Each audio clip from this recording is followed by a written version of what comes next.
All right, buckle up for a deep dive, folks. Today we're heading to Mars.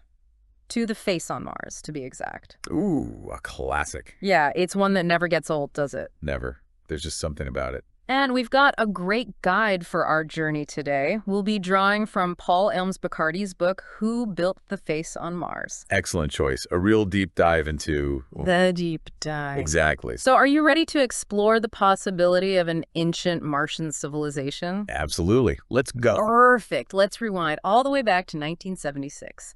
The Viking 1 orbiter is sending back these incredible, the first really high-resolution images of Mars. Yeah.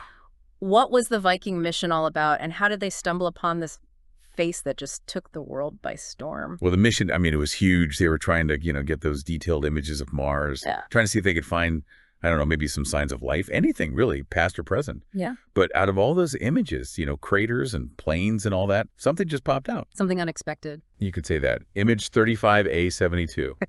And there it was, what looked like, well, a giant human-like face, just staring right at us. And they found this in the Cydonia region, right? In Cydonia. And I mean, it wasn't some vague, blurry thing. This was like, you could see features. Oh, yeah, I've seen the pictures. This thing had what looked like eyes, a nose, a mouth, like a real face. It was wild. You can imagine how the scientists felt. Right. And the public, everyone went crazy. I bet. And it wasn't just the face, was it? Oh, no.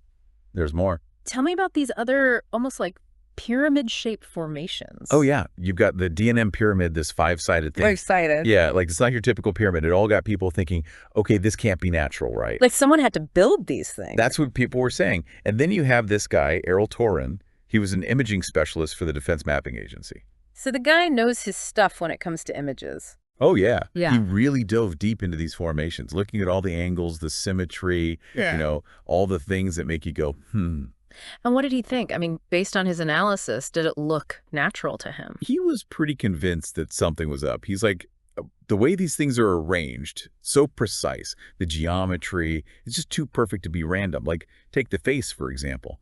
It's aligned perfectly with the summer solstice sun. No way. Oh, yeah. And then the angles of that D&M pyramid, like, they're so exact, it's crazy. So he's thinking, there's got to be some intelligence behind this. That's exactly where his analysis led him. And get this, there's actually another image of the face from Viking. Another one. Yep, and it's even clearer than the first, more defined features. Wow.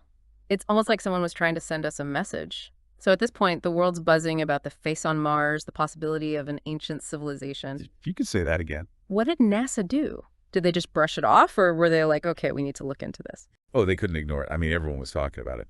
So they launched a mission, the Mars Observer, in 1993. That must have been pretty high-tech for the time. Oh, yeah. State of the art.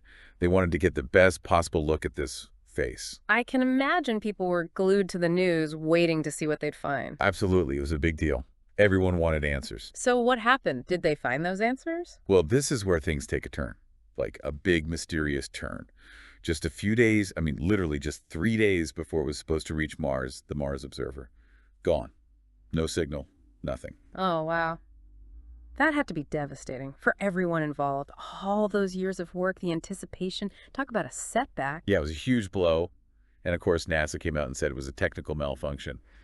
But the timing. Come on. That's a little too convenient, isn't it? A spacecraft that's supposed to take pictures of this controversial face on Mars suddenly goes poof. Yeah. People were skeptical, to say the least. I'm sure the conspiracy theories went into overdrive. Did anyone believe the official explanation? Not really. I mean, people were talking about sabotage, cover-ups, you name it. Some folks even thought maybe they found something even more bizarre and diverted the spacecraft to some secret location. Wow. Like, the face wasn't enough. But okay, so the Mars Observer is gone. Does that mean the investigation just stopped? Well, it slowed things down for sure. But eventually, in 1998, another spacecraft made it to Mars. The Mars Global Surveyor. Okay, so there's still hope. Did they finally get those clear images of the face? I mean, technology had advanced since Viking, right? Well, about that. Let's just say the images weren't exactly what people were hoping for. They were pretty blurry. Ugh, seriously. Blurry after all that waiting. Yeah, they called them the cat box image. because, well, that's kind of what they looked like, just a blurry mess. The cat box image, that's not very inspiring. I bet that just made the conspiracy folks even more convinced that something was being hidden. Oh, absolutely. Even Errol Toron, the guy who did all that analysis on the Viking images, he even said that the cat box image looked like it might have been tampered with, like intentionally blurred to hide the real face. Wow. So we're back to square one. Or maybe even further back. Pretty much.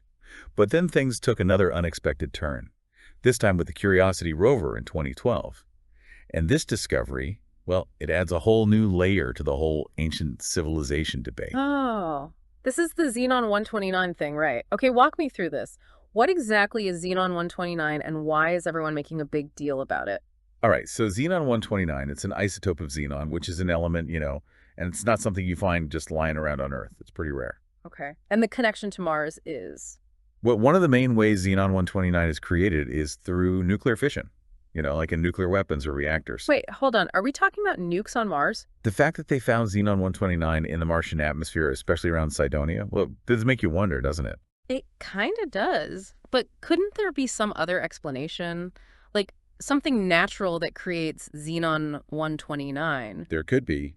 Maybe some weird geological process we don't know about. But it's not something scientists have really figured out yet. So we've got this rare isotope linked to nuclear events, and it just happens to be hanging out in the same area as the face and these pyramids.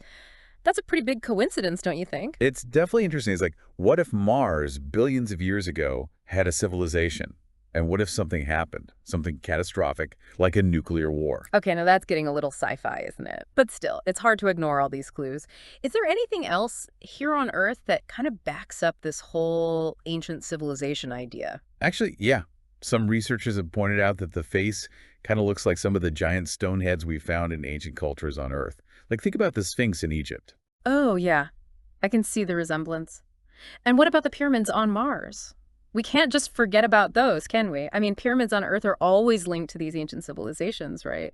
If those things in Cydonia really are pyramids, that's a pretty big piece of the puzzle. Exactly. But, of course, not everyone's buying into this. Hmm. There are plenty of scientists who say the face is just a trick of the light, a case of pareidolia. Pareidolia, that's when you see faces in random patterns, right? Like seeing a bunny in the clouds. That's the one.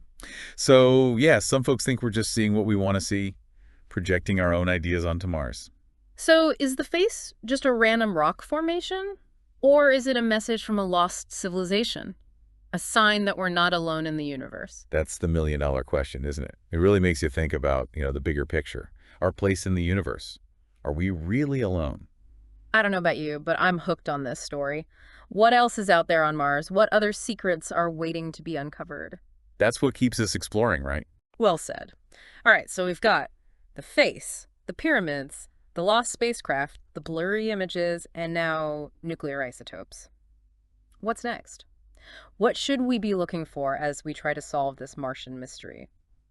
It's almost overwhelming when you think about it, like all these weird things all happening in the same spot on Mars. I know, right? It's not just one thing, it's the face. Those pyramid things, the Mars observer disappearing, that blurry cat box image, and now we've got Xenon 129 in the mix, too. Yeah, it's a lot to take in. It's like, okay, maybe one of these things on its own could be a fluke, just a coincidence, but all of them together. It's hard to ignore. Exactly. It's like Yeah. we've got these puzzle pieces, but they don't quite fit. Yeah, but they're all pointing to something. Right. Like there's a bigger picture here, but we just can't see it yet. So let's see if we can make some sense of this, put the pieces together. We started way back in 76 with that Viking image. Boom, a face on Mars. Everyone was talking about it. Yeah. An ancient civilization on Mars. It was crazy. And then those pyramids, or whatever they are, especially that five-sided one. Right, the D&M pyramid. And then Errol Torin comes along, does all that analysis. He's saying, no way this is natural. Look at the angles, the precision. And he was a serious guy, a professional. He knew what he was talking about. So they launched the Mars Observer. It's supposed to get us those close-up, high-resolution images of the face. And what happens? It vanishes. Poof. Gone. 3 days before it was supposed to get there. You can't make this stuff up. And then we wait years, finally get new images from the Mars Global Surveyor, and they're a blurry mess. The cat box image, That was a letdown for a lot of people. to say the least. And some people, like Torin, were even saying Maybe they're blurring these images on purpose, hiding It something. wouldn't be the first time, right? Exactly. And then, boom, Curiosity finds Xenon 129. And suddenly, we're not just talking about ancient civilizations, we're talking about nuclear events, nukes on Mars. It's a lot to process. It is. But think about it. What if there was a civilization on Mars way back when, and they had some kind of nuclear war, a disaster?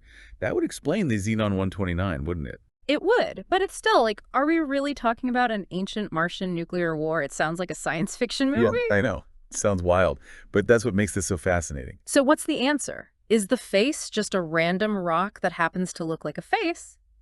Or is it a sign that something truly incredible happened on Mars? Something that changes everything we thought we knew about, well, everything. If only Mars could talk, right? It's a tough one. We may never know for sure. Maybe not, but we're still exploring. We've got rovers on Mars right now, Curiosity, Perseverance. They're gathering data, learning more about the planet every day. Who knows what they'll find next? That's the thing about science, right? It's a journey, not a destination. We keep asking questions, we keep searching, and sometimes we find answers that blow our minds. And sometimes the answers lead to even more questions. Hmm. So what's the big takeaway here for our listeners? What should they be thinking about as they ponder this whole face on Mars thing? That's a good question. I think the main thing is to stay curious. Don't be afraid to ask questions, to challenge what you think you know. The universe is a vast and mysterious place, and we're only just beginning to understand it. That's a great point. The face on Mars, whether it's a natural formation or something more, it's a reminder that there's still so much out there that we don't know. And that's pretty exciting, wouldn't you say? Absolutely. It's what keeps us exploring, keeps us pushing the boundaries of what we think is possible. Well said. And who knows, maybe one day we'll finally have the answer to the mystery of the face on Mars. Maybe we'll find that there really was an ancient civilization there, or maybe we'll find something even more incredible. And that'd be something. It would indeed. So to everyone listening, keep your eyes on the skies, keep asking questions, and never stop exploring. Who knows what wonders we'll uncover together?